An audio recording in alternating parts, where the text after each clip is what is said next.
kontroli je pozicija koja vam je poznata, je li tako?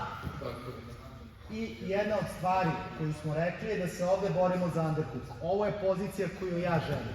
Međutim, i on se nešto pita. Jako često će se dešavati da on uspe da dođe do underhooka ovde. Uhvatiš mi underhook. E sad, ja ovde imam nekoliko opcija. Ja mogu da nastavljam da hvatam ovde overhook, da prelazim u north-south za neki dars ili tako nešto. Međutim, meni se to lično ne dopada mnogo zato što mislim da je mnogo bolje da prvo imamo dobru poziciju, pa tek onda da jurimo završnice. A ne da iz očaja jurim neku završnicu, a da on inicira napad. Znači, Paja mi hvata ovde underhook. I šta ću ja da radim odavde? Hvatam njegovu glavu. Znači, kontrolišem u glavu i prelazim u poziciju koja se zove kesa gatame. Ovde ću da se uhvatim za nogu, objasnit ću zašto. Nogu privlačim tu i jako bitan detalj, moram da kontrolišem i ovu ruku. Uhvatim ga za triceps i povučem ga ka sebi. Zašto? Ukoliko izgubim kontrolu nad ovom rukom i on uspe da je uvuče ovde, zaći će mi za leđe. Jako loša pozicija po meni. Čak i da ne uspe da uvuče ruku, ako izgubim kontrolu nad ovom rukom, ni kontrola nad glavom više nije tako dobra i on i glavu može ovde da provuče, posebno ako me malo gurne. Znači, ovo nije kontrola glave, nego kontrola glave i ruke. I ovo nije pozicija koja je za njega prijatna ni malo. Da bi ovaj kesa gatame onako postao jako neprijatan za njega, odići ću se malo od partera i ovo je već pozicija koja se njemu ni malo ne dopada. Čak i ovde postoje rvači koji mogu da uhvate visoko i da ovde završe čovek.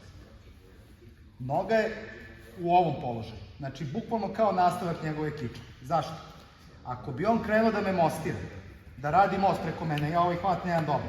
Svakako će moja noga da ga spreči da me okrene. Znači, krene Paja u most, nema šanse dok mi ova noga ovde da me okrene. Ali dodajem i ovaj hvat ovde. I onda čak ne može ni dobru posturu za most da ima. Ovde je bukvalno kao da ima jastuk ispod glave i nema kuda. Ajde prvo da dođemo do ove pozicije, da dobro utvrdimo ovu poziciju i onda ćemo da pređemo na stvari koje možemo da radimo dalje. Ok? Možemo da radimo. Pored očiglednih udaraca, jako nam zavisi od toga šta on radi sa ovom rukom. Postoje, ajde da kažem, 3 različita scenarija. Prvo može ruka da mu bude ovde labava, što je velika greška, koju ću vrlo jednostavno da rešim tako što ga uhvatim za ovaj zglob, spustim mu ruku dole.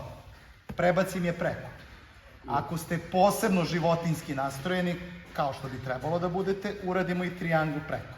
Sada, privučem u glavu ka sebi, pravi mali most i završavam ga tu. Čak i ne morate ni to da radite, možete i on rukom malo da se pomognete, ovo jako lagano radite, molim vas.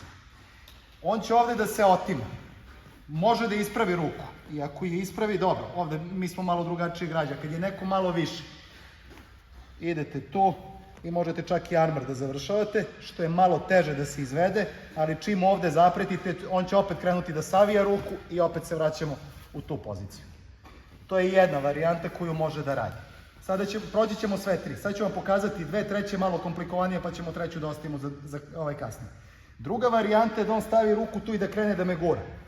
Što uopšte nije loše po njega, jer ako mi prebaci nogu preko, napravi ovde posturu, prebaci mi nogu, može čak i da ide na to da me završava.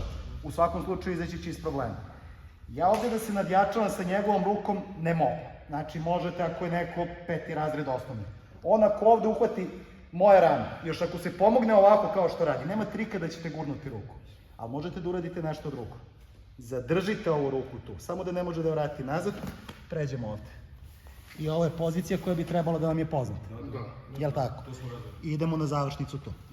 Ajde ova 2 scenarija da prođemo. Koju čovek može da radi iz ove... Evo, on je odmah krenuo da radi, odlično. Najlogičnija stvar koju će neko da vam radi je da ovde uspostavi hvat. Zašto? Zato što hoće da me okrene, naravno. Ja ovde moram brzo da reagujem. Kako ću da reagujem? Ovo je sada završnica koju vas molim da radite jako lagano. Vrlo je siledžijska stvar, zato što jako često čovek koji se nalazi dole i ne zna da mu odavde preti završnica. Šta ću da uradim?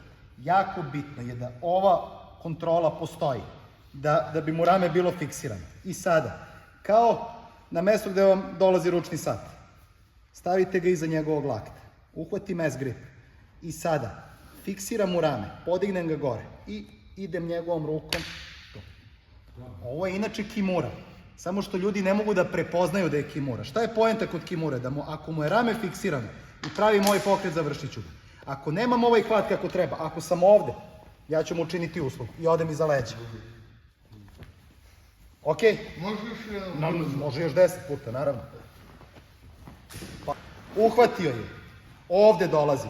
Obratite pažnju kako mi je ova ruka tu. S-grip hvata. Ovaj.